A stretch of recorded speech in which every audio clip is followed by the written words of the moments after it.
Hey guys, it's Ian here. And today pag-usapan natin yung trap ng keeping up with others. Ito ang mindset na tahimik lang pero nakakasira sa financial future mo. At lalo na kung OFW ka, gusto mong maipakita ang success mo. Pero minsan, nauuna yung pakita kumpara sa totoong progress. So in this video, I'll share 3 parts why this happens. Paano ka nahuhulog sa trap at paano makaalis para makapag-focus ka sa progress mo. Number 1, the comparison trap. Ito naman yung habit na lagi ka lang nakatingin sa kung ano ang ginagawa ng ibang tao. Nakikita mo online na si kabayan may bago namang bahay o may bago namang kotse. Bigla ka na ngayon mapaisip bakit siya meron at ako wala. At diyan nagsisimula yung pressure. Pero yung hindi mo naman alam, iba-iba tayong timeline. Hindi mo alam kung ilang taon siya nag-ipon or inutang niya yon o binayaran niya ng cash. Ang social media kasi highlight reels lang. Pinapakita nila yung best moments pero hindi naman yung mga struggles. Kaya yung ending,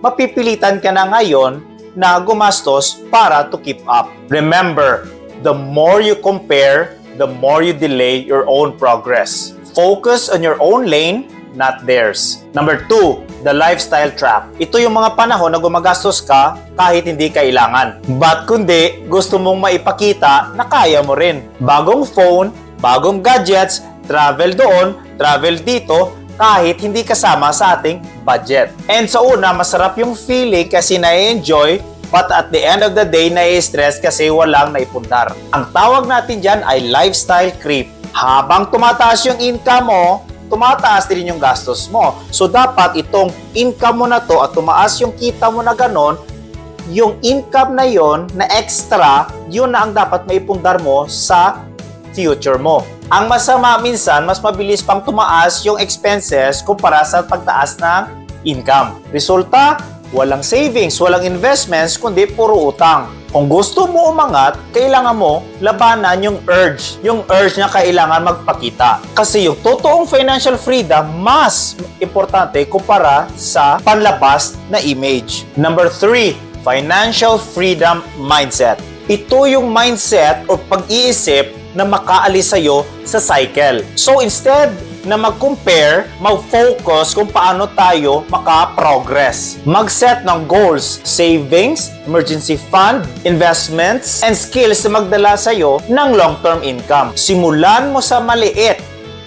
Kahit na $100 a month, pero consistent. Hindi mo kailangan mauna, pero kailangan mo yung magsimula. Kasi habang iba gumagastos para magmukhang mayaman, ikaw nag-i-invest para truly financially free. Ako dati ganun din. Gustong sabayan yung lahat. Pero nung nag-shift ako sa investment, savings at yung pagbago ng mindset ko, mas lalong gumaan yung buhay ko. Wala nang pressure magpakitang gilas kasi alam ko na meron akong plano na sinusunod. So guys, kung minsan nararamdaman mo rin yung pressure na keeping up with others, normal lang talaga yon. Ang mahalaga, aware ka na ngayon at kaya mo siyang baguhin. Start with one small change this month, maybe stop comparing or pag-commit sa pag-save. Don't forget to hit like, share, and subscribe. And always remember, success is not about showing off. It's about showing up for your own goals.